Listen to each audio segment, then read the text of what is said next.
En este episodio quiero hablarles sobre un tema que siempre me ha llamado muchísimo la atención conversar y discutir con colegas y con pacientes. Y es sobre la importancia del diálogo en lo que yo llamo el arte de la medicina. La medicina, a diferencia de otras ciencias, las ciencias biológicas, de ciencia física, etc., tiene un aspecto interesante y es que sus orígenes, y desde entonces hasta ahora, ha tenido un gran componente artístico, mágico. De hecho, por muchos siglos la medicina fue esencialmente mágico-religiosa. Y de ese legado y del factor de que los médicos no estamos trabajando esencialmente con piezas descompuestas de un organismo dañado, sino que estamos hablando con un ser humano que piensa, que tiene un sentido de conciencia y que tiene una serie de elementos emocionales, de afectos, de emociones.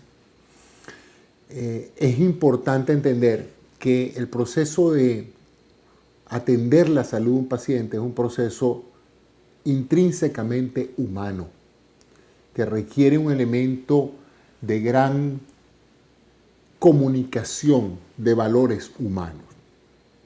Esto es importante porque en los últimos, 50 años ha habido una notable desviación del tradicional acto médico, que era un acto de comunicación entre el médico y el paciente, la famosa relación médico-paciente, en la cual el médico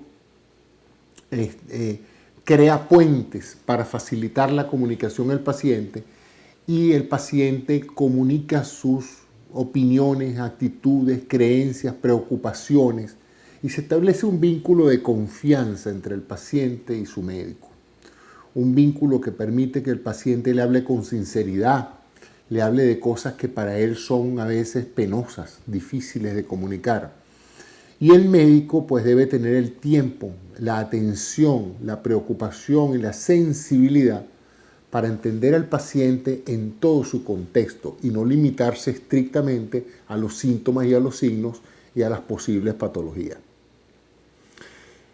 Mi generación de médicos en los años 70 fuimos formados por individuos con una gran sensibilidad humana, profesores que fueron bastante dados a mostrarnos que un ser enfermo era algo más que un órgano dañado o unos valores de laboratorios alterados o un tumor creciendo, sino que era un ser humano.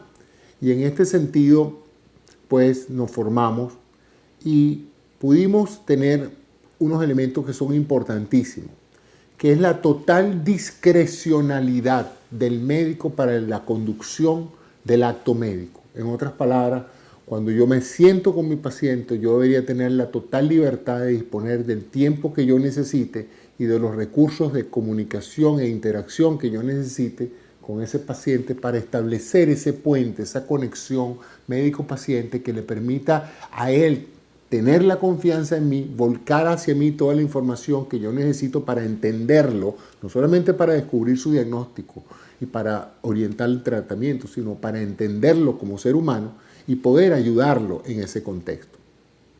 Sin embargo, la práctica médica moderna, sobre todo en este proceso que se ha creado derivado de la industrialización de la medicina por muchos años fue un acto médico, fue un acto esencialmente humano, como les dije, donde el médico la ejercía y recibía un honorario, un pago por su servicio. En una forma directa, el paciente escogía a su médico y si se sentía que era bien tratado por ese médico, pagaba directamente sus honorarios y el médico se beneficiaba de ofrecer un buen servicio y de un trato humano a sus pacientes. Y eso creaba pues un vínculo estrecho entre esta relación. Sin embargo, con la introducción de elementos de naturaleza industrial en el acto médico, ¿qué llamo yo industrial? Inversionistas, tecnología,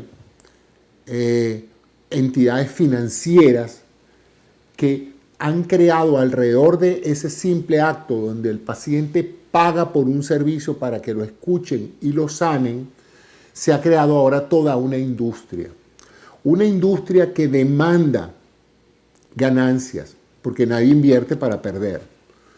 Una industria que trata en lo posible de obtener la mayor cantidad de rendimiento económico del acto médico. Y eso crea ciertas distorsiones. Crea, obviamente, algunos beneficios. Uno de ellos es las modernas instalaciones médicas, que realmente son extremadamente costosas. La tecnología médica, compleja, costosa de producir. Tecnologías que salvan vidas. Aparatos, instrumentos, prótesis que salvan vidas y que son costosas. Entonces es entendible, ¿verdad?, que ese capital necesario para crear instrumentos, aparatos y para sostener organizaciones complejas que requieren del empleo de muchas personas para poder ofrecer un servicio de calidad, se vean beneficiados de un rendimiento económico. De lo contrario no existirían y entonces todos padeceríamos las consecuencias de un sistema de salud que no fuera financieramente viable. El problema es la diferencia entre ser viable y ser una industria de crecimiento económico lucrativo forzado. ¿Qué es una industria de crecimiento económico forzado? Bueno, un sistema donde en cualquier otra industria, si usted ofrece un producto o servicio y quiere maximizar sus ganancias, usted tiene esencialmente dos recursos, ¿verdad?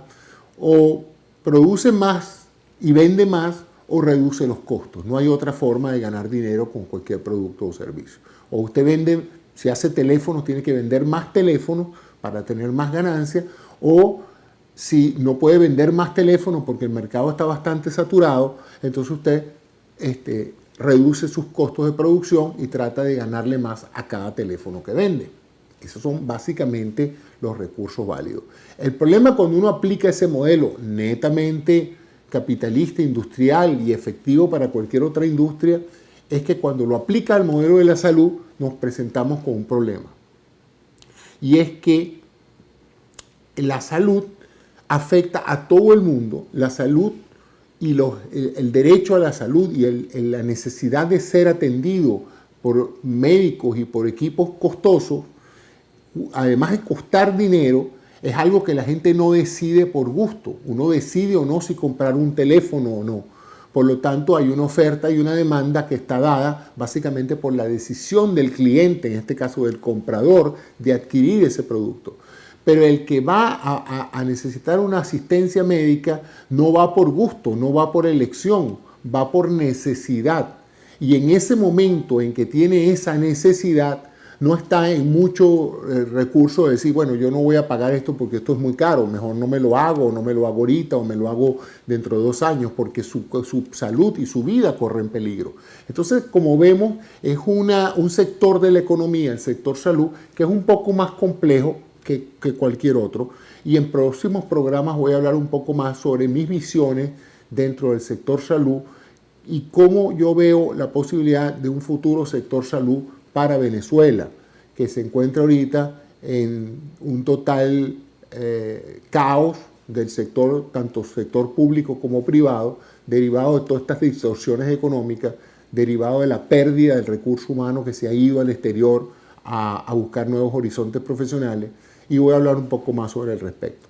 Pero lo importante es entender que sí es necesario el manejo eficiente, el manejo rentable económico de las organizaciones de salud, pero hay que tener mucho cuidado de no caer en ciclos, en procesos que distorsionan el carácter de la atención médica y que por lo menos involucran o forzan a los médicos a deteriorar la relación médico-paciente para aumentar la productividad, la lucratividad del sistema. Es el médico que se le dice, yo no quiero que la consulta dure más de 10 minutos, porque si dura más de 10 minutos, ganamos menos dinero. Estamos facturando 20, 30 pacientes diarios y usted no puede hacer lujo entonces de pasar 1 hora hablando con su paciente o media hora o el tiempo que usted considere adecuado. Y esa es una de las distorsiones, el factor tiempo, que prácticamente todos los que hemos tenido la oportunidad de ir al médico últimamente nos hemos dado cuenta de cómo se ha deteriorado, porque cada vez los médicos hablan menos con el paciente, y ese es el motivo de este episodio, llamar la atención sobre sistemas de salud donde cada vez el paciente se comunica menos con el médico y el médico con su paciente.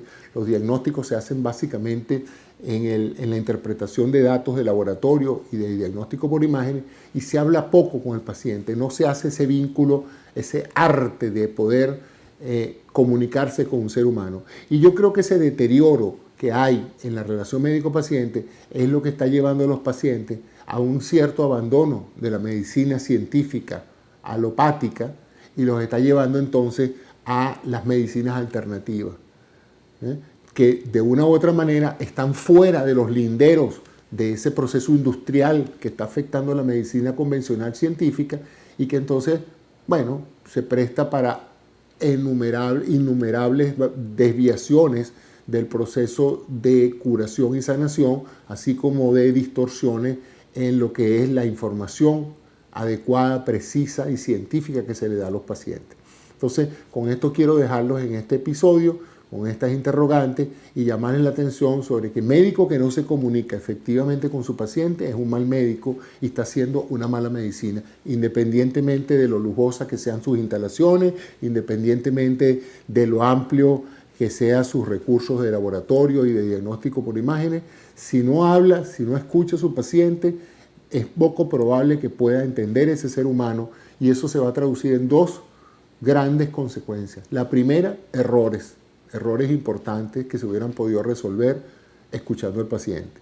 Y segundo, pacientes insatisfechos, pacientes que en un momento dado pierden la fe, pierden la confianza en el médico, y hace que estos pacientes pues se vayan a buscar la atención y el interés que el médico no les está dando, se van a otros recursos que pues en muchos casos no terminan siendo tan felices y tan eficientes.